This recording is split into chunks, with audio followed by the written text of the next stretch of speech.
I'm Daniel. My parents passed away in a car accident during the winter of my 3rd year of junior high. At that time, my younger brother John had just entered elementary school and couldn't do much without someone's help. Our relatives weren't unkind people, and they mourned our misfortune with us. However, all their households had circumstances that made it impossible for them to take in both a 15-year-old and 7-year-old child. Essentially, we had no one to rely on. So, although I had plans to go to high school, I decided to give that up. Instead, I began working as a construction worker at a local construction company from the spring. While my classmates were attending high school and enjoying their youth, I had to work from morning till evening, sweating it out. It was tough, and people around me who didn't know my situation suspected poor academic ability or bad conduct, which sometimes made me feel miserable. But watching over and raising my little brother was much more important. I didn't want him to feel lonely, and I wanted him to live as normally as possible. Therefore, I worked my tail off every day, doing house chores even though I wasn't used to it, and helping him with his studies at night, spending all my time raising him. Perhaps, thanks to that, he grew up to be a studious and hard-working young man, progressing smoothly from middle school to high school, then to university, and eventually getting a job. Intelligent and hard-working, he is the pride of my life. When John went to college, a relative who helped him financially said, "It's because of you, Daniel, your hard work, that John grew up so straight." I was prouder than ever. One day, my adorable younger brother brought his girlfriend home. She was the daughter of a large company. She certainly had good manners and seemed smart. I wouldn't use the term a mismatch in social status nowadays, but considering our family circumstances, the relationship between him and her felt exactly like that. Though he was clearly smitten, I found myself quite intimidated by her refined aura. Moreover, we never had much female company in our house, so I had zero experience entertaining women, which made me very nervous. Despite the nerves on my part, it seemed to have been worth it. His girlfriend showed appreciation for our hospitality, and she treated me kindly, acknowledging me as her boyfriend's brother. I envied him for having such a wonderful person as his future wife. I wanted them to be absolutely happy, so I wanted to cherish my sister-in-law as much as him, at least at first. Since then, John's girlfriend has come to my house several times. Although she seemed uncomfortable in our small house, she behaved cheerfully most of the time. I was happy to think that she was getting used to our house. As if to validate that feeling, when it was decided that he and she were to get married, I felt even more relieved and delighted. However, it was a Sunday, just about a week before the wedding ceremony. Though I had the day off and was taking it easy at home, I received a call on my cell phone from John's girlfriend. Even though it was only over the phone, her voice sounded very different from when she was with him, and she sounded upset. "Brother-in-law, about John's and my wedding next week. Could you not attend?" "What do you mean?" I asked, surprised, but she continued without paying attention. "Well, you see, my family has a fair bit of stature. I can understand John being there because he's brilliant and handsome regardless of his background. But for someone like you, Daniel, who lacks educational and professional credentials, to be part of our family is a bit troubling, let's say. It's not just about me. I can't put my parents through the embarrassment or discomfort." She spoke clearly, not mincing words. John had told me that he liked her straightforward personality, but to me, it was just cruel. "I understand that legally you can't sever the ties of brotherhood, so I'll give up on that. But at the very least, I would like to pretend you don't exist. All I'm asking is for you to not attend the wedding and not be present at family gatherings. Can you do that, for the sake of John's and my bright future?" Regardless of how she feels, when she says it's for his bright future, I can't deny her words. After all, I've lived my life up until now for his happiness. I can't go against that policy at this point, even if that meant I couldn't be present on his big day. I understand your point. I too have lived long enough, and it's not like I haven't been told about my lack of education and career credentials. If my absence will be beneficial for John and you, I will not attend the ceremony. Is that okay?" "Yes, I really appreciate it."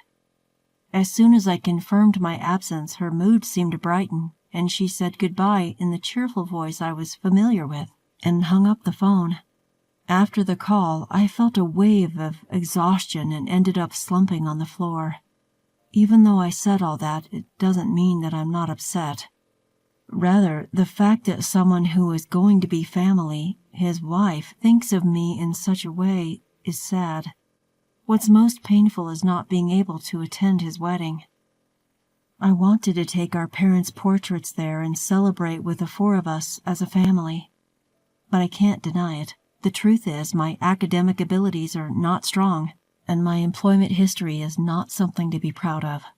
It was my own decision to give up on pursuing a higher education, so the one to blame is actually me. I'm the one dampening his new beginning.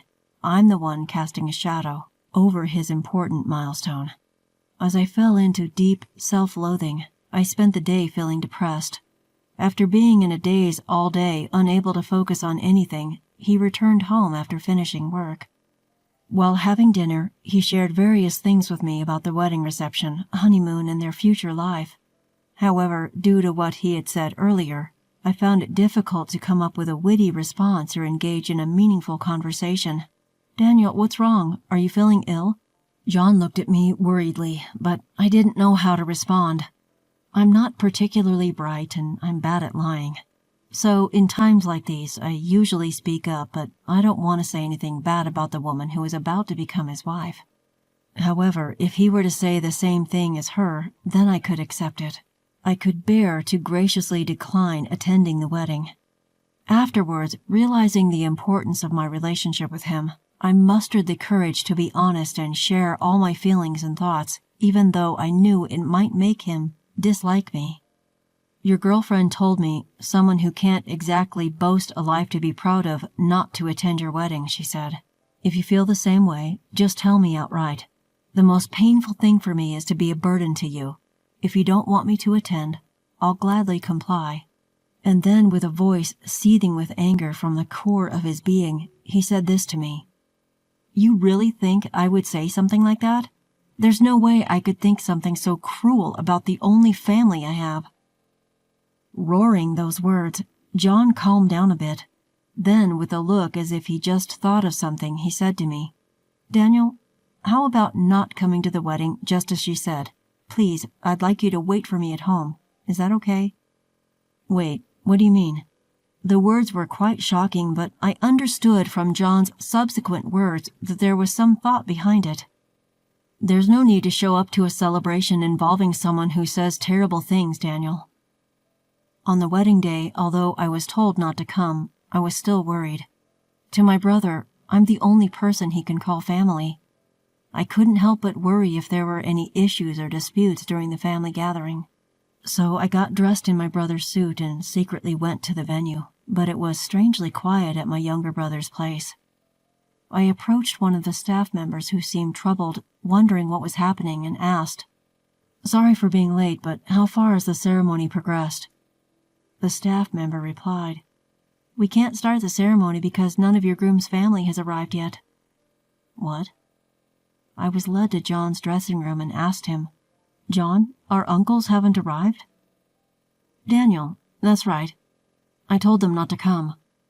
"Why did you suddenly say not to come?" "If I told our uncles and aunts what you've been told, they'd say, well, we're the shameful relatives who couldn't help when you needed. So we won't attend the ceremony. That's why nobody's coming today. I just thought I'd eat the food and go back. It's a waste otherwise." That's completely outrageous. I can't hide myself shaking up. Why would the entire family go to such lengths to make things difficult? It was supposed to be a day of celebration for you. What could have possibly led them to such a decision? Seeing my silence, John reassured me by saying, "I loved her, but I can't forgive her for what she said to you. My pride. Uncles in our family feel the same way. If she can't consider you as family, I can't be part of hers. I'm thinking of breaking off the engagement." Just as John finished speaking, a woman burst into the room. John's girlfriend was in her bridal gown. "How long are you going to keep me waiting? We're already past the start time." To the agitated her, John replied calmly, "At the very least, none of my family will be coming. Daniel here didn't come for this wedding. He's just here to see me. Let's just have our meal and call it a day. As for you and me, we can't get married. I'd like to say this engagement never happened." "That's impossible. You can't just cancel the wedding at the last minute like this." John's response to his girlfriend, whose face turned red with embarrassment and anger, was cold. "You seem to have said some pretty terrible things to him. Remember the family issues we discussed before? Knowing all that, you decided to say something that would upset him, and while I wasn't around at that, I was pretty surprised at first how low you could stoop, but then I realized you're exactly the type to do something like this. You only see people based on their achievements, don't you? Unfortunately, I'm also what you'd call a failure raised by another failure, so I can't marry a woman who doesn't care about my family." She burst into tears. "I'm just telling the truth. I can't introduce a family where the husband's family consists of only high school dropouts working in construction. How shameful." I asked myself if I could remain silent after being talked to like that. John defended me and sided with me, and if I kept my silence, it would make him look foolish. This was an issue between her and me. While she might be right, I have lived my life doing my best. It hurts when someone who knows nothing about me looks down on me. Yes, I might not be the brightest, and I have no prestigious credentials, but even without such things, I have lived my life strongly to protect my precious family. You have no right to deny my way of life." With her hysterical crying and my loud voice, her family and the venue staff began to gather. Inadvertently, everyone heard her offensive words. Her parents, figuring out what was happening through her words, began to bow their heads to my brother and me. "And here I thought you finally found a man to marry, and you start saying such things.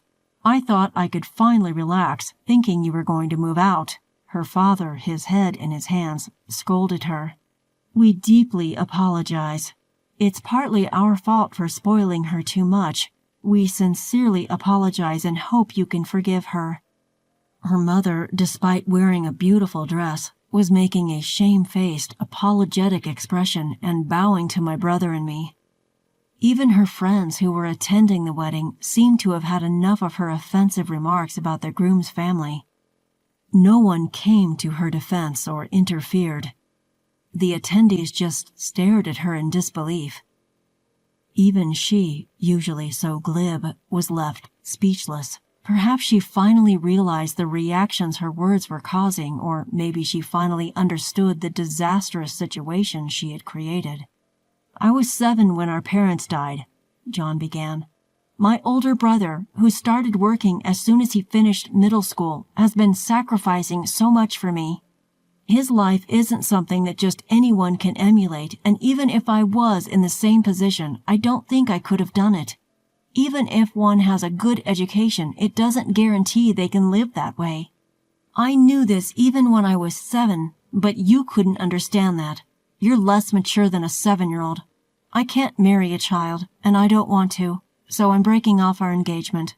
I don't want to see you anymore."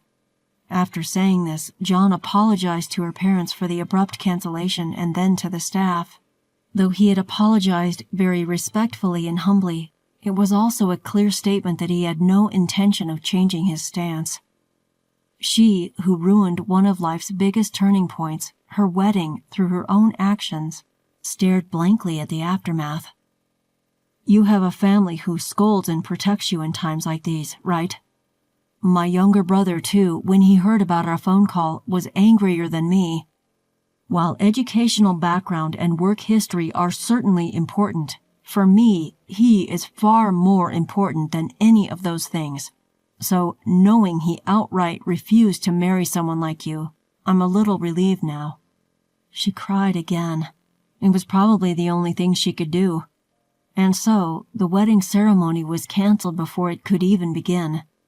Afterward, John really did break off the engagement with her. Since they hadn't submitted their marriage license yet, there were no procedures to be taken care of, and he quickly cut ties with her. Later, some attendee disseminated photos of the scene online, and it seems that she and her family lost their standing at work because of this. She probably won't be able to date or marry for a while. It's probably a good medicine for her, who was so arrogant.